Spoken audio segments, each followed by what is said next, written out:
Halo teman-teman, sekarang gue nggak akan bahas tutorial dulu seperti biasanya, melainkan gue akan bahas project yang lagi gue kerjain selama beberapa waktu terakhir, yaitu UI Kit, namanya Celia. Jadi sebenarnya ini tuh belum stable, tapi sejauh ini lo udah bisa pakai untuk bikin UI, dan juga bikin kayak secara spesifik login form misalkan, atau bikin dashboard bahkan, bikin UI untuk AI misalkan, dan lain sebagainya. Karena memang secara garis besar, banyak komponen yang udah selesai gitu.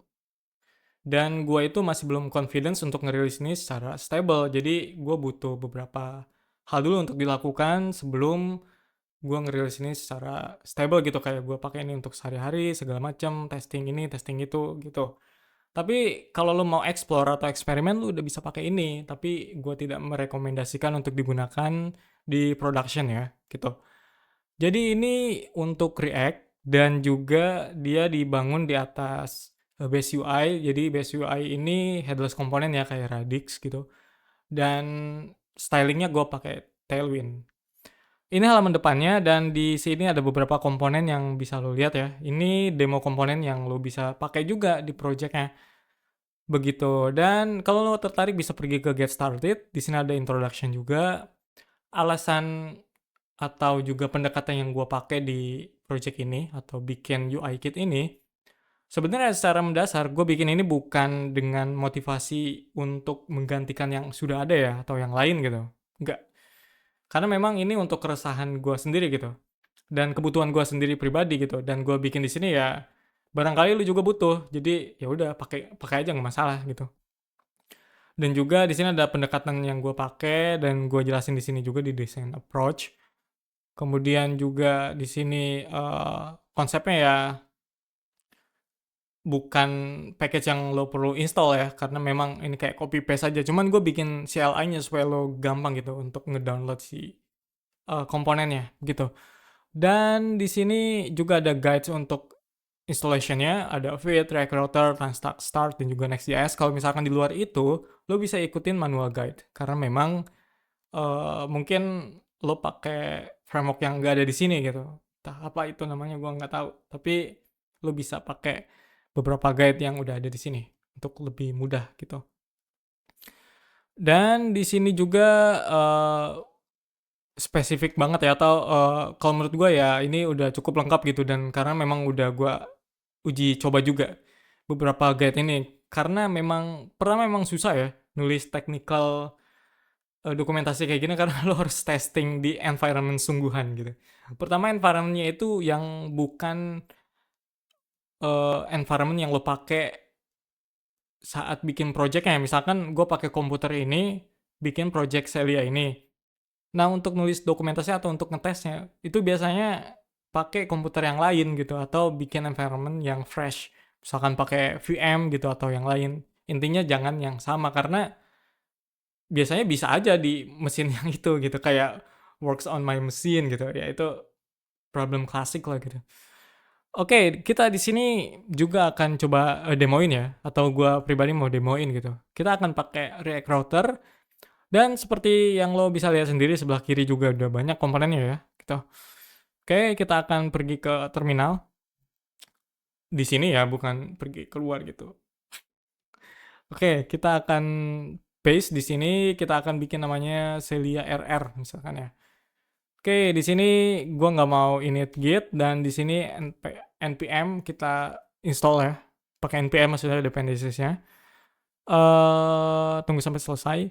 Kenapa pakai npm? Karena yang paling minimal gitu dan yang paling eh, ini ya paling dasar lah gitu. Kalau misalkan pakai npm bisa itu biasanya pakai yang lain tuh ya jalan juga.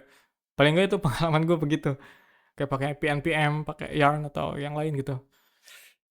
Oke, udah selesai. Kita masuk ke Celia RR di sini.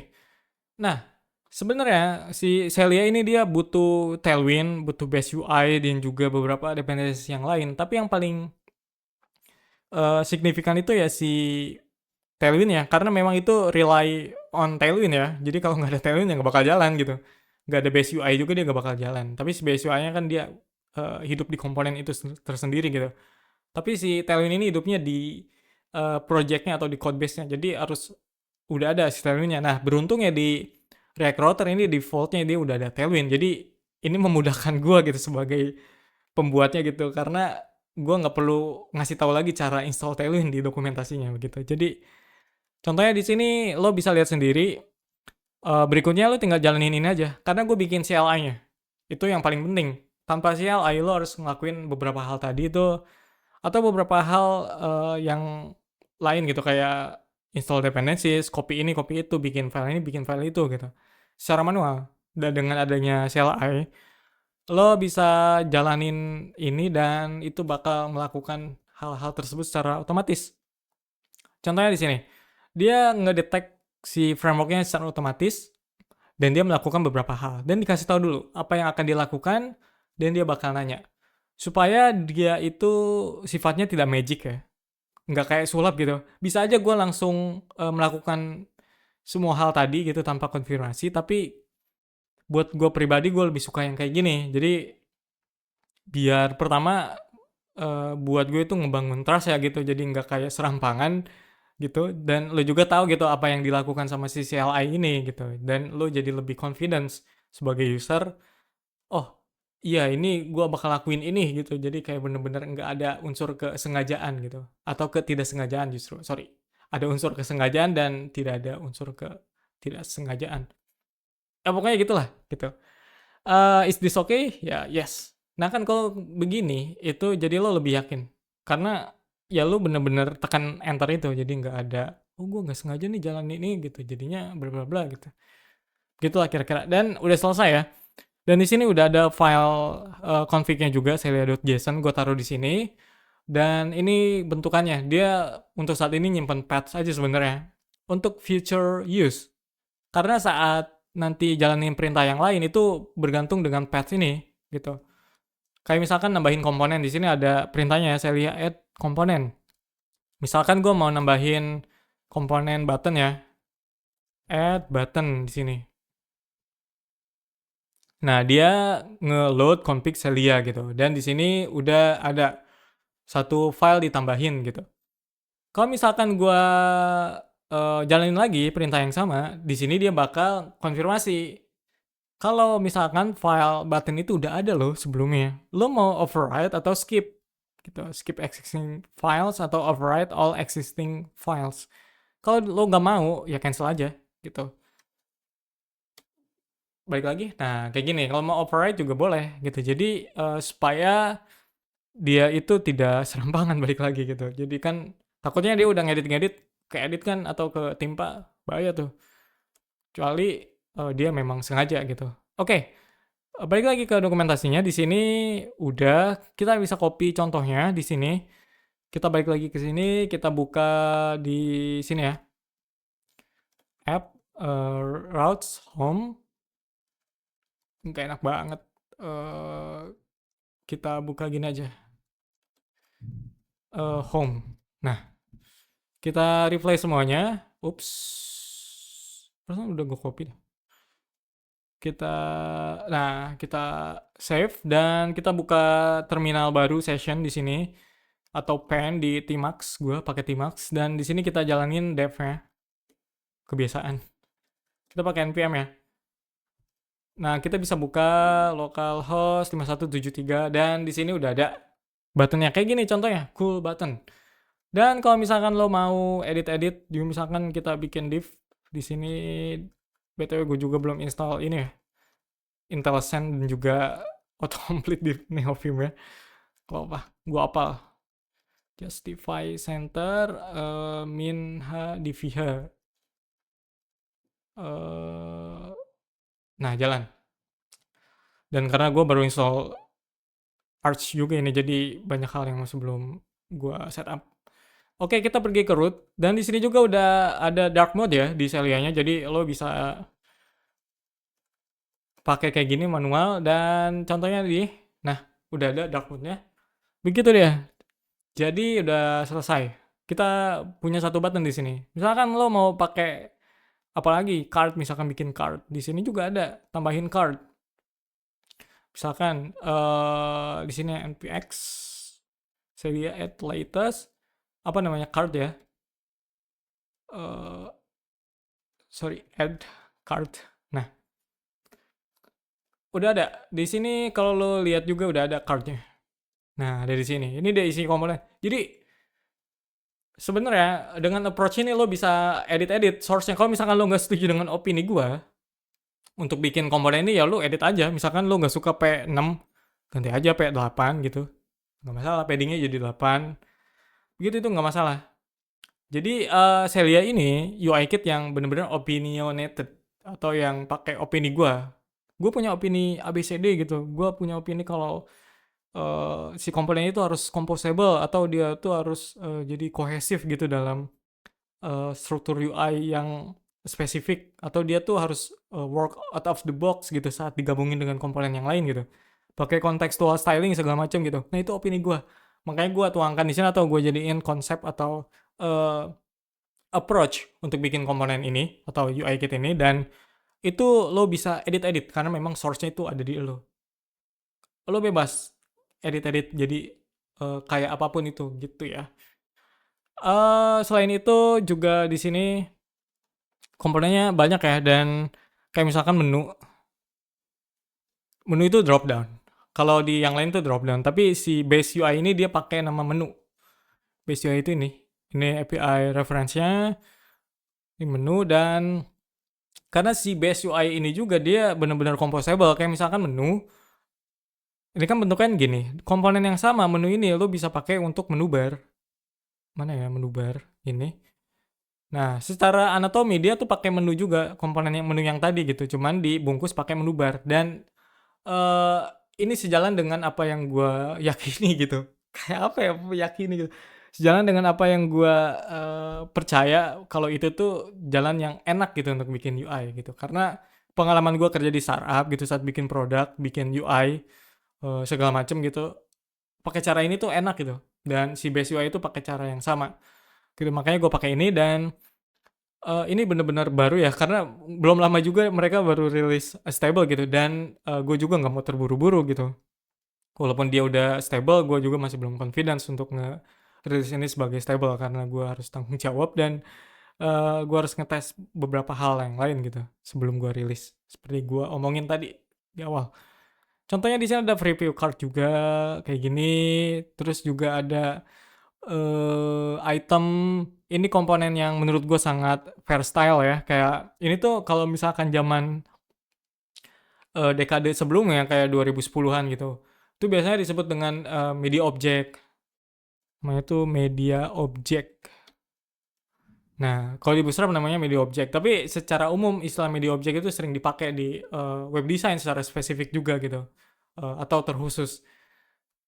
Simpelnya itu media object tuh dia punya avatar atau punya gambar atau medianya, gambar misalkan sebelah kiri, konten sebelah kanan, juga ada title, ada description gitu. Karena secara umum UI di web itu sebenarnya mirip-mirip kayak UI buat komponen komen gitu.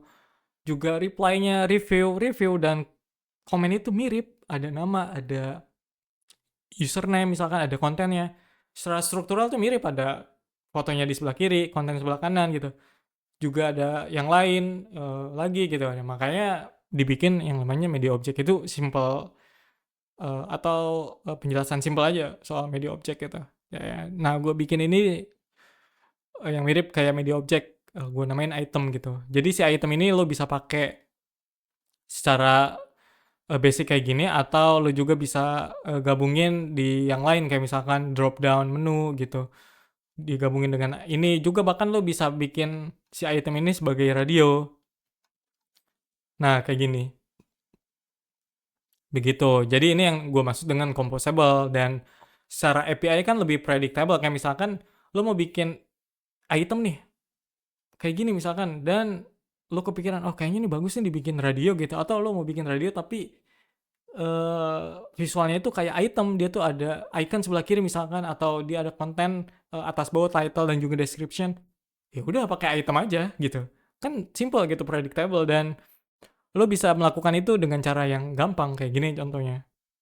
Dan yang gua suka dari base UI ini juga, dia punya prop render kayak gini gitu. Jadi ini enak banget menurut gua, dan cocok banget dengan opini yang gue punya gitu saat bikin UI. Dan ini jadi kayak gini yang lo lihat saat ini gitu. Masih banyak lagi, ada switch juga, ada form juga. Form mana ya, form juga ada, dan selain itu juga ada field setnya. Misalkan lo bikin kompleks form structure, di sini ada contohnya tuh, ada checkbox, ada theme, ada radio ya, ada input juga ada. Nah, ada command juga, ada command palette karena biasanya lo kalau ngakses website itu udah ada apa, kontrol K-nya gitu, tau nggak, kontrol K kayak gini. Jadi lo bisa langsung nyari gitu, kayak gini lah tuh. Nah, di sini juga ada, jadi lo bisa bikin hal kayak gini gitu. Atau kalau di macOS itu namanya Spotlight ya. Atau juga yang third party-nya tuh kayak Raycast gitu. Tapi di web kayak gini juga ada, dan ada autocomplete kayak gini juga ada. Masih banyak ya. Gue juga bingung menunjukin satu-satu. Toolbar juga ada. Kalau misalkan lo lagi bikin note taking app yang misalkan butuh toolbar gitu, ada text area atau editor di bawahnya WYSIWYG, di atasnya itu ada toolbar, bisa juga bikin bold kayak gini. Ada select juga, dan juga ada combo box. Lupa mention gue, combo box mana ya? Ups, combo box ini.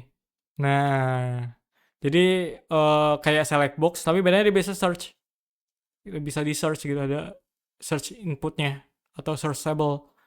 Di sini strukturnya kayak gini, dan juga ya kayak gini lah contohnya. Gitu. Bisa juga bikin tag gini. Kan mantep gitu kan. Dialog juga ada di sini, dan contohnya juga ada alert ya. Alert dialog juga ada kayak gini. Dan juga di sini ada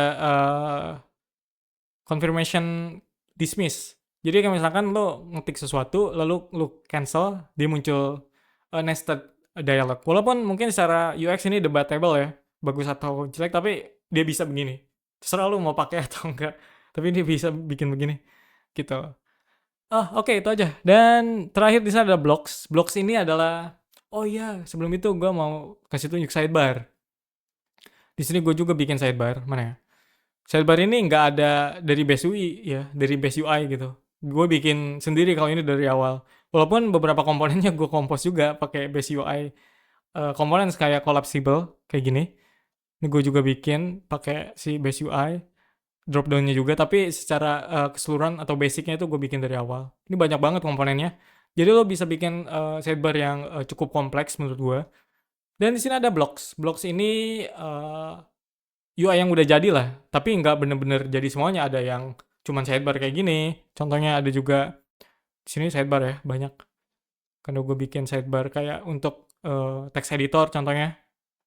Tuh lo bisa bikin tree di sini, atau kayak file tree ya. Bisa bikin begini juga. Lo ada bisa lihat di sini. Enak banget sebetulnya, lo ada bisa lihat. Lo bisa lihat sendiri di sini ada profile card. Nah, di sini ada login form kayak gini, login formnya, dan di sini ada contoh dashboard. Kalau lo mau bikin dashboard, di sini ada. Gue bikin satu contoh dashboard yang simple ya. Kayak di sini juga ada collapsible, di sini contohnya begini, dan sebenarnya gue juga masih belum puas sebenarnya, tapi ya at least ini udah bisa bikin dashboard kayak gini. Tinggal dibikin lagi yang lainnya, blok-blok yang lain gitu, supaya tinggal bisa di copy paste. Oke, begitu aja. Jadi ini hal yang gue kerjain selama beberapa waktu terakhir, dan lo bisa eksperimen, dan gue sangat terima kasih kalau lo mau nyoba dan ngasih feedback. Karena itu penting banget supaya gue tahu apa yang kurang dan apa yang masih belum terjadi atau belum dibikin, dan juga biar gue bisa improve dan bisa gue rilis stable-nya gitu segera mungkin. Oke, gitu aja. Terima kasih sudah menonton. Sampai jumpa di video-video berikutnya. Bye.